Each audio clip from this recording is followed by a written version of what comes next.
పురాణం 30వ అధ్యాయం కార్తీక వ్రత మహిమ ఫలశ్రుతి. నైమ శరణ్య ఆశ్రమంలో సౌనకాది మహామునుల కొందరకు సూత మహాముని తెలియజేసిన విష్ణు మహిమను విష్ణు భక్తుల చరిత్రములో విని ఆనందించి 1000 నోళ్ళ కొనియాడైన సౌనకాది మునులకు ఇంకనూ సంచయములు తీరనందున సూతుని గాంచి, ఓ ముని తిలకమ్మ, కలియుగమందు ప్రజలు హర్ష షడ్గములకు దాసులై అత్యాచారులు పరులై జీవించుచు సంసార సాగరము తరిలేపకున్నారు.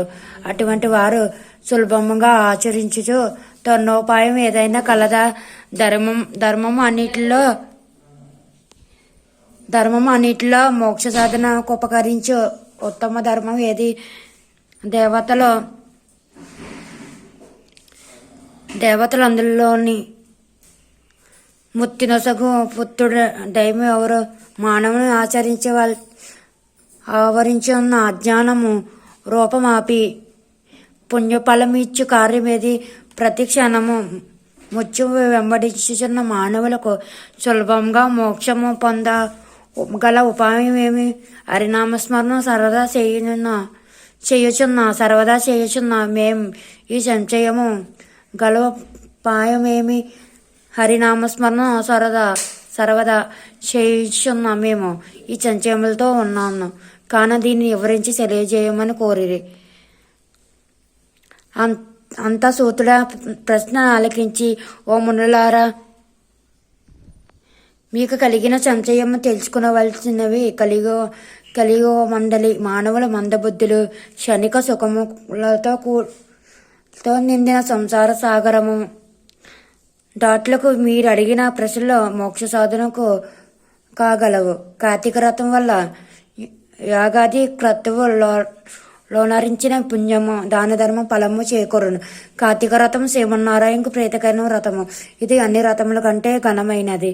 శ్రీహరి వర్ణింపన్నాడు. ఆ వ్రత మహిమ వర్ణించుటకు నాకు శక్తి చాలదు. అంతే కాదు, సృష్టికర్తముగు ఆ బ్రహ్మదేవుడికి కూడా శక్యము కాదు. అయినను సూక్ష్మంగా వివరించదు.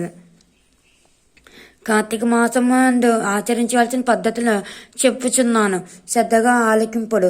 కార్తీక మాసంలో సూర్య భగవానుడు తులారాశి ఉన్నప్పుడు శ్రీహరి ప్రీతి కొరకు మనకు ముక్తి కలుగుటకు తప్పనిసరి నది స్నానం చేయవలను. దేవాలయంకి వెళ్ళి హరిహరనాథులను పూజించవలను. తనకున్న దానితో కొంచెమైనా దీపదానం చేయవలను. ఈ నెల రోజు విడవబడిన పదార్థాలు తినకూడదు. రాత్రి విష్ణు ఆలయం కానీ శివాలయం కానీ ఆవునితో దీపారాధన చేయవలను. ప్రతిదినము సాయంకాలము పురాణ పట్టణము చేయవలను. ఈ విధంగా చేసిన సకల పాపముల నుండి ఈ ముత్తులే సర్వ సౌకర్యంలో అనుభవించుతారు. సూర్యుడు తులారాశి అందున్న నెల రోజులు ఈ విధంగా ఆచరించేవారు జీవమోత్మలో కూడా